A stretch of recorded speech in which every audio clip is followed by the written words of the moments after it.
ವೀಕ್ಷಕರೆಲ್ಲರಿಗೂ ದೈನಿಕ ರಾಶಿ ಫಲ ವಿಶೇಷ ಕಾರ್ಯಕ್ರಮಕ್ಕೆ ಸ್ವಾಗತ. ಇವತ್ತಿನ ಈ ವಿಡಿಯೋದಲ್ಲಿ ನಾವು ವರ್ಷ 2024ರ ಮಾರ್ಚ್ ತಿಂಗಳಿನ 12ನೇ ತಾರೀಕಿನ ದಿನ ಮಕರ ರಾಶಿಯ ಫಲಗಳನ್ನು ತಿಳಿದುಕೊಳ್ಳಲಿದ್ದು, ಈ ದಿನ ಮಕರ ರಾಶಿಯ ಜಾತಕದವರ ಪಾಲಿಗೆ ಹೇಗೆ ಸಾಬೀತಾಗಲಿವೆ, ಈ ದಿನ ಗ್ರಹ ನಕ್ಷತ್ರಗಳ ಸ್ಥಿತಿಗತಿಗಳೇನು ಮತ್ತು ಇಲ್ಲಿ ಉಂಟಾಗಲಿರುವ ಯೋಗಗಳ್ಯಾವುವು, ಈ ಯೋಗಗಳ ಪ್ರಭಾವ ನಿಮ್ಮ ಮೇಲೆ ಹೇಗೆ ಕಾಣಿಸಿಕೊಳ್ಳಲಿದೆ, ಜೊತೆಗೆ ಈ ದಿನಗಳಂದು ನೀವು ಹೊಂದಿರಬೇಕಾದ ಎಚ್ಚರಿಕೆ ಏನು ಅನ್ನೋದೆಲ್ಲವನ್ನ ವಿಸ್ತಾರ ರೂಪದಲ್ಲಿ ಇಲ್ಲಿ ತಿಳಿದುಕೊಳ್ಳೋಣ. ಮಾಹಿತಿ ತಿಳಿದುಕೊಳ್ಳುವುದಕ್ಕೂ ಮುನ್ನ ನಮ್ಮ ವಿನಂತಿ ಎಂದರೆ, ನೀವಿನ್ನೂ ನಮ್ಮ ಚಾನೆಲ್ ಸಬ್ಸ್ಕ್ರೈಬ್ ಮಾಡಿಲ್ಲವೆಂದರೆ ದಯವಿಟ್ಟು ಈಗಲೇ ನಮ್ಮ ಚಾನೆಲ್ ಅನ್ನ ಸಬ್ಸ್ಕ್ರೈಬ್ ಮಾಡಿ. ಹಾಗೆ ನಿರಂತರ ವಿಡಿಯೋ ಅಪ್ಡೇಟ್ಸ್ಗಳಿಗಾಗಿ ಪಕ್ಕದ ಬೆಲ್ ಐಕಾನ್ ಕ್ಲಿಕ್ ಮಾಡಿ. ವೀಕ್ಷಕರೇ, ದೈನಿಕ ರಾಶಿ ಫಲಗಳನ್ನು ತಿಳಿದುಕೊಳ್ಳುವುದಕ್ಕೂ ಮುನ್ನ ಈ ದಿನ ಗ್ರಹ ನಕ್ಷತ್ರ ತಿಥಿಗಳ ಮಾಹಿತಿ ಮತ್ತು ಯೋಗಗಳ ಕುರಿತು ನೋಡೋಣ. ಈ ದಿನವು ಮಂಗಳವಾರದ ದಿನವಾಗಿರಲಿದ್ದು, ಫಾಲ್ಗುಣ ಮಾಸದ ಶುಕ್ಲ ಪಕ್ಷದ ಬಿದಿಗೆಯ ತಿಥಿ ಇರಲಿದೆ. ಬಿದಿಗೆ ತಿಥಿಯು ಈ ದಿನ ಬೆಳಿಗ್ಗೆಯ 7:13 ಇರಲಿದ್ದು, ನಂತರದಲ್ಲಿ ತದಿಗೆ ತಿಥಿ ಪ್ರಾರಂಭವಾಗಲಿದ್ದೆ. ಜೊತೆಗೆ ಈ ದಿನ ರಾತ್ರಿಯ 8:29 ರೇವತಿ ನಕ್ಷತ್ರದ ಗೋಚರವಿರಲಿದ್ದು, ನಂತರದಲ್ಲಿ ಅಶ್ವಿನಿ ನಕ್ಷತ್ರದ ಗೋಚರ ಪ್ರಾರಂಭವಾಗಲಿದ್ದೆ.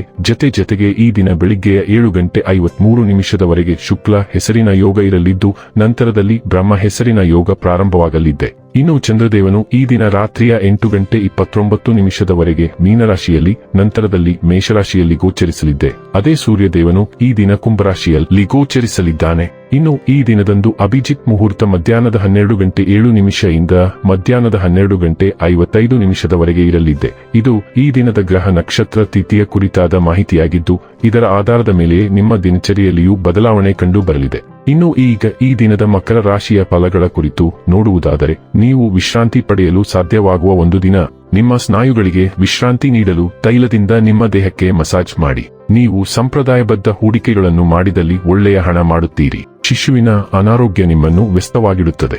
ನೀವು ತಕ್ಷಣ ಗಮನ ನೀಡುವ ಅಗತ್ಯವಿರುತ್ತದೆ. ನಿಮ್ಮಿಂದ ಸ್ವಲ್ಪ ಉದಾಸೀನತೆಯು ಸಮಸ್ಯೆಯನ್ನು ಉಲ್ಬಣಗೊಳಿಸುವುದರಿಂದ ಸರಿಯಾದ ಸಲಹೆ ತೆಗೆದುಕೊಳ್ಳಿ. ನಿಮ್ಮ ಪ್ರೀತಿಪಾತ್ರರು ಬದ್ಧತೆಯನ್ನು ಬಯಸುತ್ತಾರೆ.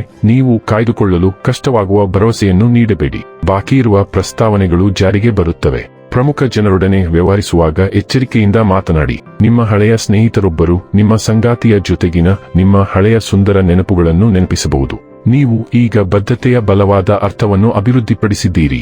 ನೀವು ಕೆಲವು ಕುಟುಂಬದ ಜವಾಬ್ದಾರಿಗಳನ್ನು ಪೂರೈಸಬೇಕಾಗಬಹುದು ಮತ್ತು ನೀವು ಈ ಸಂದರ್ಭಕ್ಕೆ ಅದ್ಭುತವಾಗಿ ಏರುತ್ತೀರಿ. ನೀವು ಇದೀಗ ನಿಮ್ಮ ಎಲ್ಲಾ ಕೌಶಲ್ಯಗಳನ್ನು ಮೆರುಗುಗೊಳಿಸುತ್ತೀರಿ ಮತ್ತು ನಿಮ್ಮ ಜೀವನದಲ್ಲಿ ಸವಾಲುಗಳನ್ನು ಎದುರಿಸಲು ನಿಮ್ಮ ಗುಪ್ತ ಸಂಪನ್ಮೂಲಗಳಿಗೆ ಕರೆ ನೀಡುತ್ತೀರಿ. ಪ್ರಯಾಣವು ಕಠಿಣವಾಗಿರಬಹುದು, ಆದರೆ ನೀವು ಅದರ ಪ್ರತಿ ಕ್ಷಣವನ್ನು ಆನಂದಿಸುವಿರಿ. ಆರೋಗ್ಯ ಮತ್ತು ಸ್ವಾಸ್ಥ್ಯ ಬಗ್ಗೆ ತಿಳಿದುಕೊಳ್ಳೋಣ. ದಿನವು ಆಂತರಿಕ ಶಕ್ತಿಯ ಉಲ್ಬಣದಿಂದ ಪ್ರಾರಂಭವಾಗುತ್ತದೆ. ನೀವು ಶಾಂತ ಮತ್ತು ಪ್ರಶಾಂತವಾಗಿರಲು ನಿಮ್ಮನ್ನು ನೀವು ದೃಶ್ಯೀಕರಿಸಬಹುದು.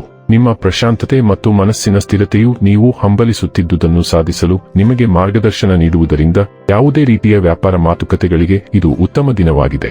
ನೀವು ಇಂದು ನಿಮ್ಮ ಪ್ರತಿಸ್ಪರ್ಧಿಯನ್ನು ಭೇಟಿಯಾಗಬಹುದು, ಆದರೆ ನಿಮ್ಮನ್ನು ಉದ್ರೇಕಿಸುವ ಶಕ್ತಿ ಯಾರಿಗೂ ಇಲ್ಲ. ಡೈಲಿ ಲವ್ ಮತ್ತು ರಿಲೇಶನ್ಶಿಪ್ ಬಗ್ಗೆ ತಿಳಿದುಕೊಳ್ಳೋಣ. ಪ್ರಣಯಕ್ಕೆ ಸರಿಯಾದ ಸಮಯ. ನಿಮ್ಮ ಸಂಗಾತಿಗೆ ನೀವು ಅವನನ್ನು ಅಥವಾ ಅವಳನ್ನು ಅಥವಾ ಸಂಬಂಧವನ್ನು ಲಘುವಾಗಿ ಪರಿಗಣಿಸುವುದಿಲ್ಲ ಎಂದು ತೋರಿಸಬೇಕು. ಆ ಹೆಚ್ಚುವರಿ ಮೈಲಿಯನ್ನು ಹೋಗಲು ಮತ್ತು ನಿಮ್ಮ ಸಂಗಾತಿಯನ್ನು ಹಾಳು ಮಾಡಲು ಇದು ಸರಿಯಾದ ಸಮಯ ಮತ್ತು ನಿಮ್ಮ ಸಂಬಂಧವು ಕೇವಲ ಪ್ರಣಯ ಮತ್ತು ಆತ್ಮೀಯ ಭೋಜನ ಅಥವಾ ಚಿಂತನಶೀಲ ಗೆಸ್ಚರ್ ಅಥವಾ ಉಡುಗೊರೆಯೊಂದಿಗೆ ಹೊಸ ಎತ್ತರವನ್ನು ತಲುಪಬಹುದು. ವೃತ್ತಿ ಮತ್ತು ಹಣ ಬಗ್ಗೆ ತಿಳಿದುಕೊಳ್ಳೋಣ. ನೀವು ಇಂದು ಗ್ರಾಹಕನ ಪಾತ್ರದಲ್ಲಿ ಉತ್ತಮವಾಗಿ ಕಾರ್ಯನಿರ್ವಹಿಸುವಿರಿ. ಆದ್ದರಿಂದ ಮುಂಬರುವ ಇವೆಂಟ್ಗಳಿಗೆ ಹೋಸ್ಟ್ ಆಗುವ ಬದಲು ಸಂಘಟಕರಾಗಲು ಬದಲಿಸಿ. ನೀವು ಎರಡೂ ಸಂದರ್ಭಗಳಲ್ಲಿ ಉತ್ತಮ ಹಣವನ್ನು ಗಳಿಸುವಿರಿ, ಆದರೆ ನೀವು ಸಂಘಟಕರಾಗಿ ಆಯ್ಕೆ ಮಾಡಿದರೆ ಖಂಡಿತವಾಗಿ ಇದು ನಿಮ್ಮ ಸಹಜ ಸಾಮರ್ಥ್ಯಗಳಿಗೆ ವಿರುದ್ಧವಾಗಿಲ್ಲ. ನಿಮ್ಮ ಈ ಭಾಗವನ್ನು ನೀವು ಗುರುತಿಸಿಲ್ಲ.